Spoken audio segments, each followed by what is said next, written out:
Ladies and gentlemen and boys and girls, this episode of One Piece honestly has like two things going for it. Honestly, there's two things. And the rest of it is, like we can take a broom and sweep it under the rug. We're talking about pacing, which as usual is what? Abysmal. Yay!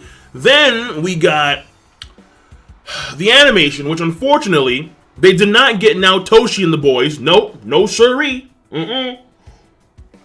For this episode, we got ourselves the third string fuckers. Yeah. They take out Naotoshi, they sideline them, put them on the bench for this week. They bring out the third string, and like the third string always does, they do subpar at best animation. Oh no. Say it ain't so. Okay, enough of that shit. Listen, what is important is two things. Number one, the limitations of hockey. And number two, number two is the Devil Fruit Awakening. Now, let's start on number one, obviously. Armored Hockey specifically has a cap. Now, I can't say it for Conqueror's Hockey or Observation Hockey. In fact, how do you have a cap on your ability to sense? Like, is that like more so of like a range thing? Like, I can only sense for like, let's say X amount of kilometers or some shit like that? Or is it more so like you can't really like sense certain things, or you can only see into the future, you know, like X amount of times, or let's say only so far to the future? Or can you only sense certain degrees of organic and inorganic objects? Like, I don't know. Honestly, I don't know. Because out of all the hockeys, it is very obvious to me that Observation Hockey does not get the same degree as highlight as Conquerors or Armored. Armored Hockey, by far, gets the most highlight. By far. And how would you have a cap on your will? Like, I mean, like, how does that work too? Like, it's weird. Because, like, we don't know what the true scope of Conquerors Hockey is. Like, is it more so, like, can you just knock out people? Or can you pull some, like, shank stuff? And can you, like, damage inanimate objects? But is that also limited to like, certain objects or inorganic matter? Again, I don't know. But when it comes to Armored Hockey specifically, there is a certain cap as to how much you can utilize. And that's fairly interesting. Because I would figure that Armored Hockey is specifically tied to your endurance and your stamina. Endurance meaning how durable that hockey is in of itself, number one. And number two, how much stamina you have to continue to utilize said hockey. So let's say that someone had an abnormal degree of stamina. They could continue to use Armored Hockey for as long as they so choose. When it comes to Armored Hockey hardening, that is a higher degree of Armored Hockey. Therefore, it takes even more stamina. So the limitations in of itself, is that because it's a stamina endurance thing? Or is it because it is a spirit thing?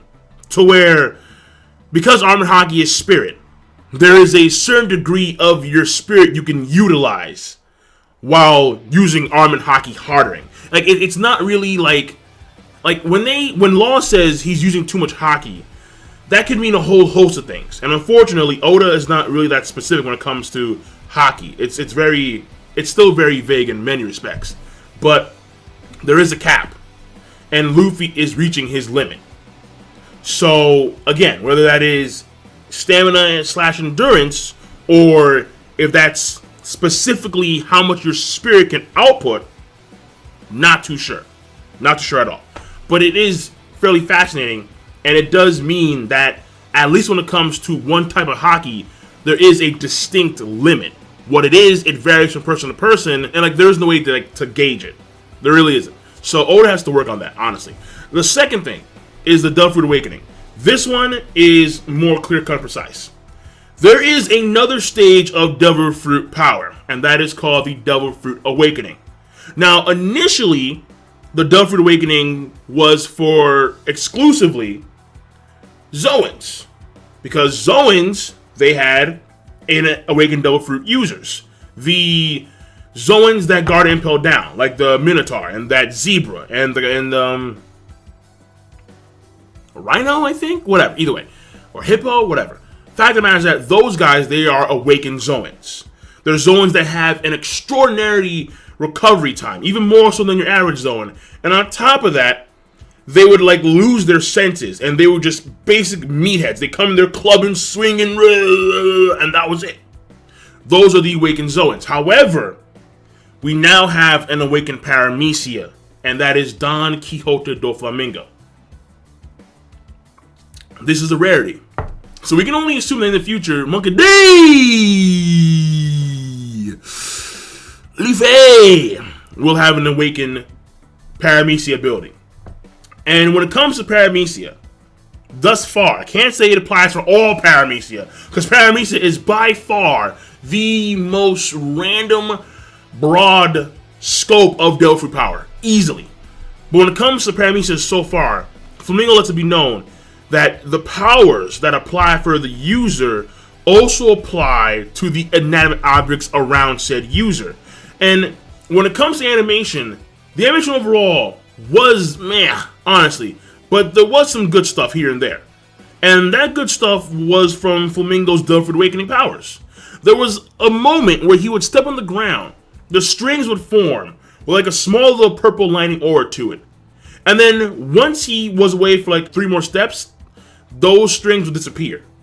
They would expand and they'd retract, and you know, the same old, same old. So that was fairly intriguing. He's able to manipulate far off buildings, like a few blocks away, and make them into strings remotely, and to attack Luffy. So off-white equals controlling inanimate objects and make them into strings. The same thing could apply for Luffy, where in the future Luffy could turn a building into a rubber building. And do what with that shit? I don't know. I have no idea. But he could do that if he did off rubber or off bounce, whatever. He could literally make like a rubber zone and just start bouncing around the zone. That'd be fucking crazy. That'd be absolutely insane. But that is, when it comes to Paramecia thus far, the scope of the awakened Paramecia. The Logia, who the fuck knows, alright? I've seen many theories on it, I've seen many things about it. But if there are awakened Logia, because to a certain degree, some Logia can in fact manipulate the environment around them already, i.e. NL. However, could you imagine Kizaru turning a building into like a light beam building or some shit? That's fucking wonky. So that's crazy. But what's important here to know is also someone like Blackbeard, who has multiple Devil Fruits, and very strong ones to boot in their base forms. If he could have several awakened Devil Fruits, Blackbeard's unbeatable. He's unbeatable. Say ha ha ha. Man. Goodness gracious me. So, that being said, those are the 2 main things in the episode that are important, because they do broaden the scope of One Piece combat infrastructure, if you would. And honestly, I like it. I like it. Because the more we know about hockey, that's always a good thing, number 1. And number 2, when you have a whole new scope of Devil Fruit abilities that any Devil Fruit user can actually awaken if they either have good harmony or their experience.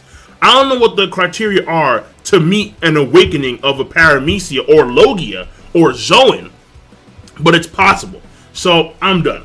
King Lightning, give me your thoughts on this, and I will see you guys later. Rate the video, comment, subscribe. Have a nice goddamn day.